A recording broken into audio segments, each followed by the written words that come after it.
If you, like me, watch a lot of reality TV, you know that lately there have been so many shows kind of focused on incarceration, what it's like to be in prison, romance in prison. I've been watching Love After Lockup, and I had this weird thought to myself, like, what would I do in prison? Would I be able to knit? How would I survive without my knitting? Like, what would I do?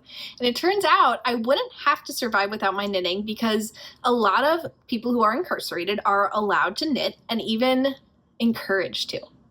So today I wanted to go into some of the details about what it would be like to be incarcerated and knitting and the programs that have been started around the country and around the world that encourage those who are incarcerated to knit and crochet. By the way, I'm Haley. This is Bitter Kitten Crafts, and here we talk about knitting and crocheting and yarn and craftivism stuff, and I live in Maryland, and that's part of the reason that I kind of stumbled across this topic is because I found out about this program, which is, so I live like just outside DC, so this program's like about an hour and a half away from me in Baltimore, and it's held at a minimum security prison where incarcerated people are taught to knit and crochet in order to give to charity and give back to the community. And it's called Knitting Behind Bars.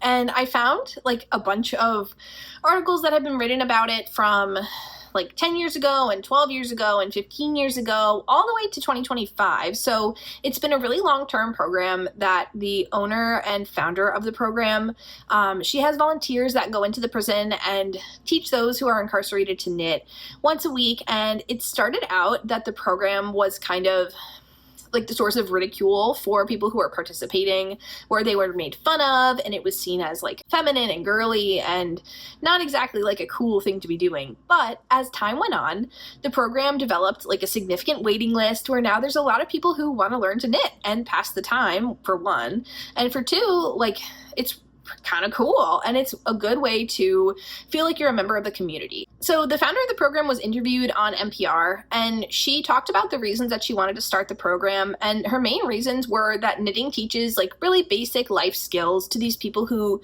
some of them have been incarcerated for like decades, and they've missed out on significant parts of sort of social development.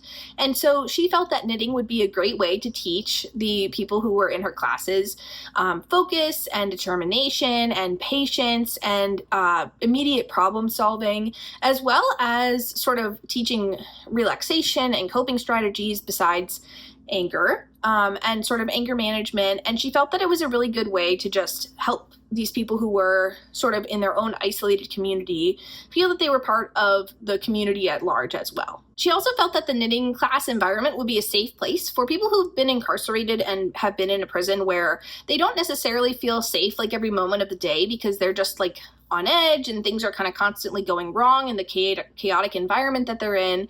But in the knitting class environment, they can feel safe being vulnerable and enjoying and feeling passionate about a hobby that's like traditionally kind of feminine, and they can feel safe asking questions and feel safe like not knowing the answer to things and learning new things from the teacher and also from the other students in the class who have been knitting longer than them. And it was a good way to just sort of practice like social cues and social boundaries and just a feeling of safety and vulnerability in the prison environment, which isn't that often the case. So the founder, Lynn, she goes on to talk about what the kind of projects that people in her program make. And she said that once they learn to knit in the round, people are usually interested in knitting hats for the most part because they don't really give them like paper knitting patterns like to make sweaters or kind of intricate stuff. They really just follow like basic recipes. So they learn to make socks and hats and scarves, obviously. And a lot of people seems like favor knitting hats, and they're able to mail their hats and their creations to loved ones on the outside and feel in touch with the community that they were forced to leave behind. A lot of the people that are incarcerated in this specific prison outside Baltimore are there for like either a lifetime sentence or decades or like 25 years, and they had to leave behind like a lot of their community.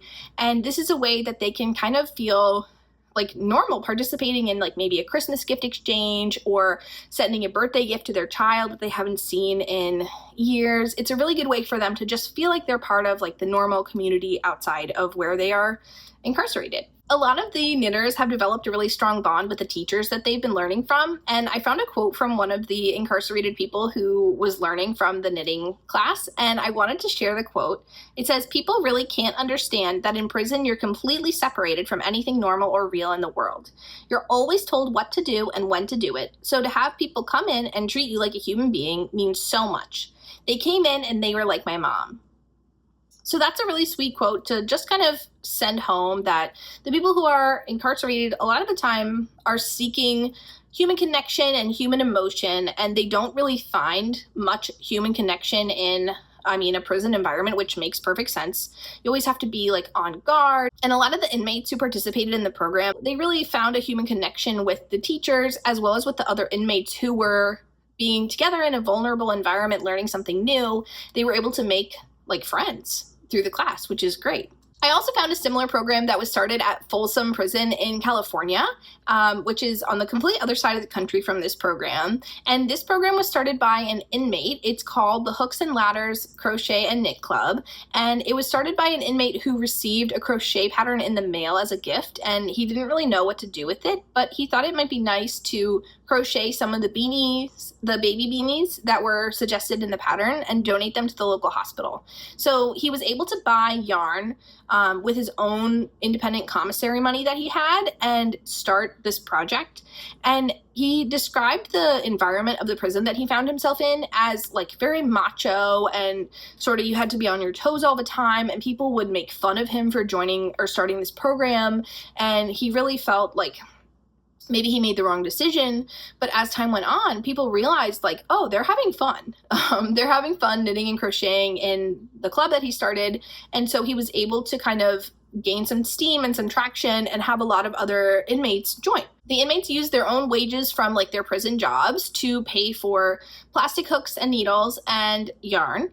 And they only had one requirement to join, which is that you couldn't be under disciplinary review. So other than that, anybody was invited and welcome to join, and slowly more and more people participated. Eventually the group grew traction, and they needed to find a supervisor, a staff member of the prison, in order to continue like hosting their group weekly and sort of establish it as a real community in their prison environment.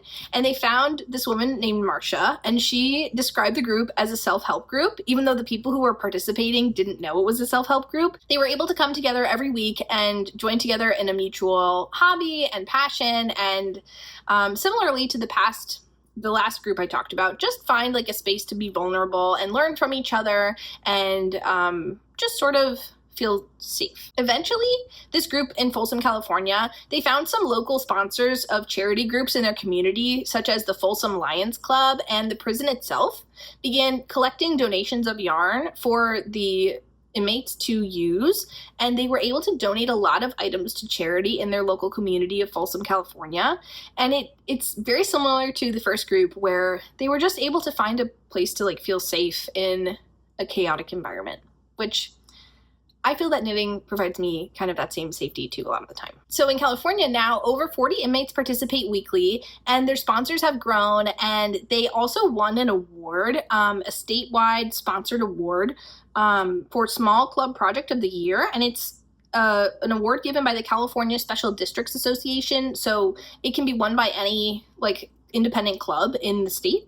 And they won. I found another similar program in Utah. This one's funded by the Mormons, so the Latter-day Saints sponsor this club, just to put that up front, which is what it is. But this one's in Cache County, Utah, and it's a medium security prison. And about 10% of the inmates at this prison in this county participate in this project. It's kind of similar to the last two we talked about. This one, though, they did go into a lot more detail about the safety and security measures they took around like the potentiality for sharp implements, because knitting needles are obviously sharp and crochet hooks are metal. And so this group, they were very concerned about like the safety aspect, but they made sure that they distributed plastic hooks and needles, and they had like a catalog system so that you couldn't sort of take one out without checking it out of the system, and every hook and needle was accounted for after the end of the class.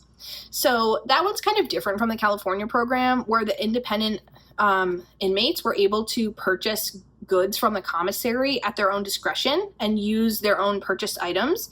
The other two programs, it seems as if the items like that could potentially cause physical harm were much more strictly kind of safeguarded, which I thought was interesting. But for this one program in Utah, it's been going on since 2004, and the jail administrators have stated that they have not had a single incident of physicality with the items that they've distributed for the program since 2004. And as recently as February of 2025, so just a couple months ago, I found a post from the Utah Department of Corrections on Facebook where they shared their Crochet for Change class, and they had this like huge table. I'll put the photo up here. They had a huge table of all of these different charity items that they were donating over the winter making months. And they were donating like hats and scarves and like dozens and dozens of items from the inmates' crochet class. And they were able to donate so many items to their local community in Utah, which it gets really cold there. So that's a great thing. You know, a great way for these incarcerated people to spend their time. In my research, I found similar programs that I'm not going to go into explicit detail on in Fort Worth, Texas, in Jackson County, Wisconsin, and in Minnesota, and in Indiana. And there's similar programs around the world as well. I found one in York, England, and I found one in South Africa, and they're all just some of them are independently sponsored and the inmates purchase their own yarn. And some of them are county sponsored where they have teachers come in, or charity sponsored where they have like volunteers come in and teach the inmates and the incarcerated people how to knit and crochet. And ultimately the typical expectation is that the goods that they create are donated to charity or sent to loved ones. So all around the world, people are kind of seeing that it's a good way for everybody to spend their time is to knit. I also found one sort of more unusual example in Brazil that I wanted to highlight, and it is this project started by Raquel Guimarães, who is a Brazilian fashion designer. So this is from 2013, which was like a simpler time. And I did find this woman, Raquel. She's no longer working as a fashion designer. She, on LinkedIn, has like a completely different career now. But at the time in 2013, she was designing and hand knitting couture, unique, avant-garde knitwear pieces where she was kind of finding traction in the fashion community, and she was struggling to produce enough pieces to be able to sell them because, as we all know, knitting takes like a while. You can't just finish a top and sell it like pretty quickly. It takes a while. So she was running out of stuff to sell, and she realized that there was a huge demand for certain patterns that she had been knitting, and she was seeking employees for her company. And instead of turning to hiring folks, she turned to incarcerated people. So she sought inmates in Brazil who were at a minimum security prison. And at first she sought female inmates, but the staff of the prison decided that the best choice would be for male inmates to learn how to knit so that they could in turn be paid by her for their knitwear pieces, and also they would earn a commutation of their sentences by 4 days for each piece of knitwear that they finished, which I think is pretty interesting. That's like a lot of time. I mean, that could end up being a lot of time. So that was pretty fascinating. So she was able to recruit basically these incarcerated people in Brazil to be full-time knitters for her because they had, as she said in the article, nothing but time.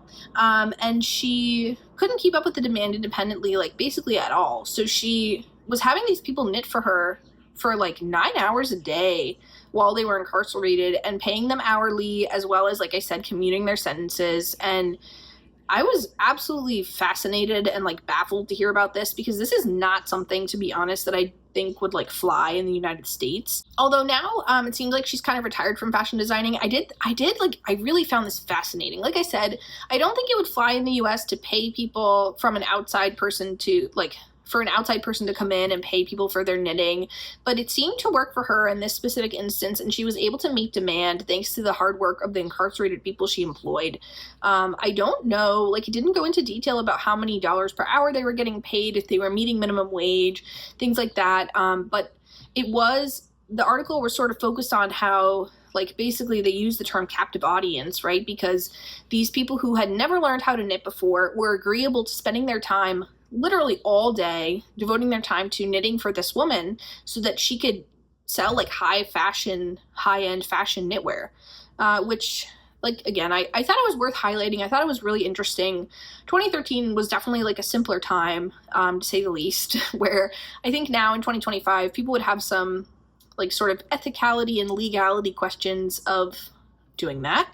But all that to say, I do really support this project, Knitting Behind Bars, and if it was closer to me, it's kind of like an hour and a half away, I would probably be interested in volunteering for it. It seems like a project that's really been helping the internal community of the prison, and I really feel that it's good for everybody to be able to experience arts and crafts. As somebody who really enjoys arts and crafts, I do think it's good to look at kind of not just the reality TV take on what happens while you're incarcerated, but also like the reality of it, which is that you have like a lot of time where you can choose to maybe turn towards more productive things like knitting, but you don't have to. So all the people who are participating are making a choice to kind of better their lives and their brains and their community, and I think that's really awesome.